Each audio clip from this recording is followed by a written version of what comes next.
Perkenalkan, nama saya Karen Hapus Ano Karantelino dengan NIM 110-023-30038. Kelas CE 0501.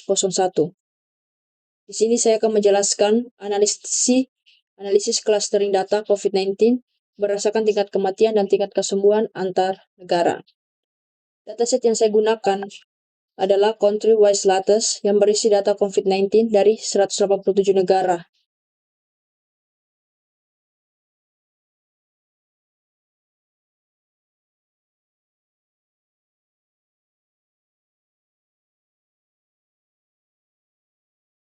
Untuk membuat perbandingan antar negara lebih adil, saya tidak menggunakan angka mentah, tetapi menghitung dua rasio, yaitu death rate dan recovery rate.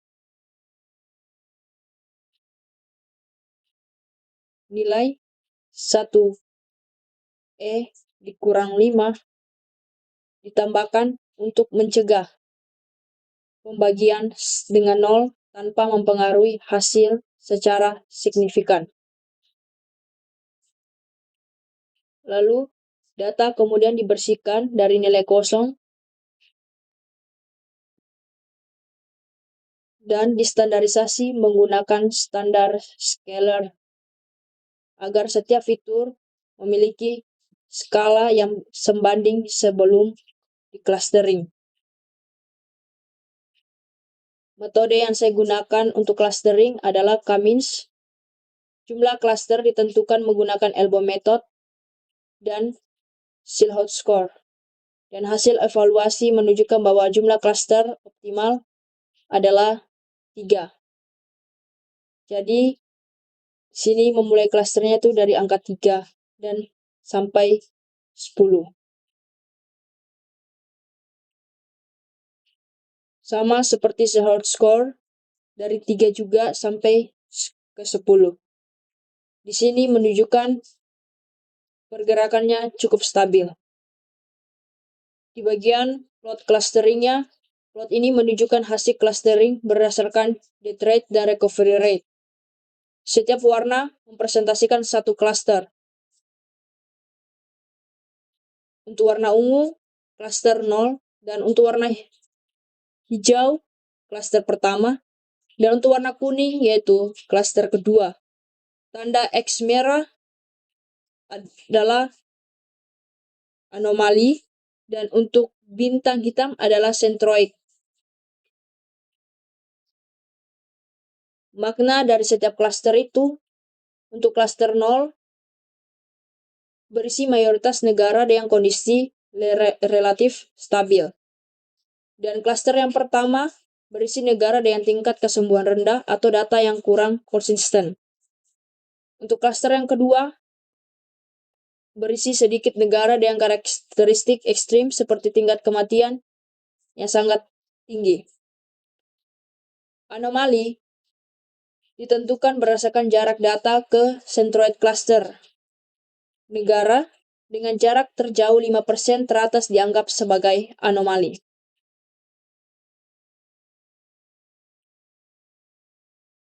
Cluster 0, jumlah negara ada 117, dan negara itu dimulai dari Afghanistan sampai Barbados dan seterusnya. Dan untuk cluster yang pertama, jumlah negaranya ada 60, dimulai dari Albania sampai Bulgaria dan seterusnya.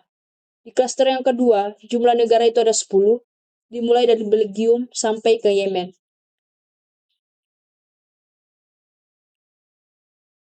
Data anomali yang paling atas yaitu Yemen dengan memiliki death rate yang sangat tinggi 28 juta dan recovery rate 49 juta dan jarak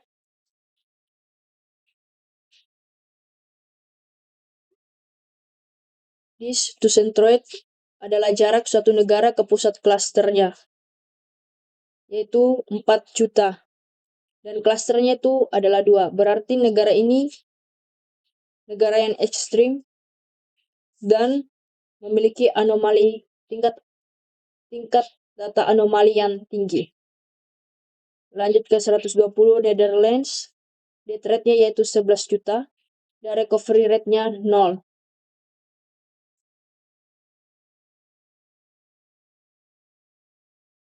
Dan jarak suatu negara ke pusat klasternya, centroid, yaitu 1 juta. Dan klasternya yaitu 2, sama seperti Yemen. Data yang ke-32 yaitu Kanada, dengan death rate yang 7 juta, lebih rendah dari Yemen dan Netherlands, dan recovery rate-nya yaitu 0, dan centroid-nya 1 juta. Dia berada di klaster pertama. Di sini negara Chad itu memiliki recovery rate yang sangat tinggi, yaitu 87 juta. Dan death rate-nya itu rendah dari Yemen dari sebelum-sebelumnya, yaitu 8 juta. Tapi dia masuk di klaster 0. Itu karena polanya masih dekat dengan mayoritas negara yang stabil. Meskipun death rate-nya itu lumayan, kombinasi dua fitur masih mirip klaster 0.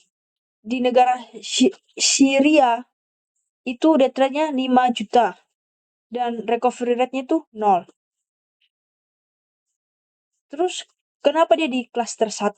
Itu karena recovery-nya itu 0, ekstrim. Banyak negara di klaster 1 juga punya recovery yang sangat rendah. Jadi lebih dekat ke centroid klaster 1 dibanding klaster 0. Makanya dia masuk ke klaster 1. Nah, untuk Timor Leste, itu juga klasternya 1. Death rate-nya itu sama recovery-nya itu 0. Itu artinya bukan baik, justru tidak normal secara statistik, menyimpang dari mayoritas negara stabil. 0 bukan berarti sehat, bisa berarti data kosong atau belum dilaporkan. Makanya dia masuk ke klaster 1. Di negara Mozambique itu masuk ke klaster 1. Nah, death rate-nya itu 0,64 atau 0,65 digenapin. Recovery rate-nya itu 0. Nah, kenapa klaster 1? Itu karena polanya sama, recovery 0. Secara jarak lebih dekat ke centroid klaster 1.